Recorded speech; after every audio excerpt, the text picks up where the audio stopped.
रामायण के अनुसार जब श्री राम, सीता तथा लक्ष्मण को वनवास मिला, कुछ ही समय के बाद श्री राम के वियोग में राजा दशरथ की मृत्यु हो गई। जब यह घटना हुई थी तब भरत और शत्रुघ्न अपनी नानी के यहाँ गए हुए थे। जब श्री राम के भाई भरत और शत्रुघ्न अयोध्या लौटकर आए तो उन्हें पूरी बात मालूम हुई। श्री राम, लक्ष्मण और सीता के वनवास जाने की वजह से भरत बहुत दुखी थे।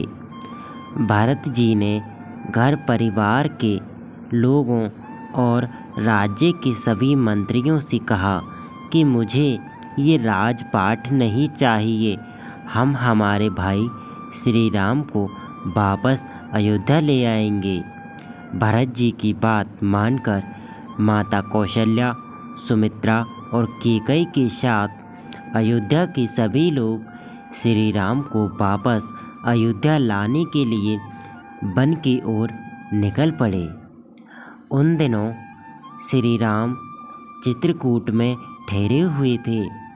भरत और अयोध्या के सभी लोग चित्रकूट पहुंच गए। भरत ने श्री राम से कहा कि ये राजपाट मुझे नहीं चाहिए, आप वापस अयोध्या लौट चलें।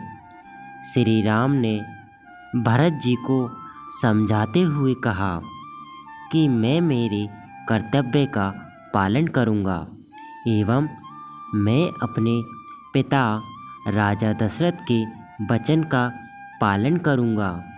भरत जी बार बार श्री राम को अयोध्या ले जाने के लिए जिद कर रहे थे।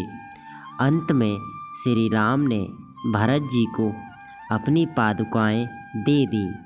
भरत जी श्री राम की पादुकाएं लेकर अयोध्या आ गए, लेकिन वे अयोध्या नगरी में नहीं गए। वे अयोध्या के बाहर नंदीग्राम नामक स्थान में एक कुटिया बनाकर रहने लगे। नंदीग्राम से ही भरत जी ने अयोध्या का पूरा शासन चलाया। भरत जी पूरे 14 वर्षों तक नंदीग्राम में ही रहे। इन 14 वर्षों में अयोध्या में किसी भी तरह का कोई विवाद नहीं। अयोध्या के पड़ोसी राजाओं ने भी राज्य पर आक्रमण नहीं किया। भरत जी ने कुशलतापूर्वक शासन चलाया, अर्थात अयोध्या के पूरे कामकाज को संभाला। भरत जी नंदीग्राम में रहकर ही अयोध्या पर पूरी नज़र रखते थे। वे बहुत सतर्क रहते थे।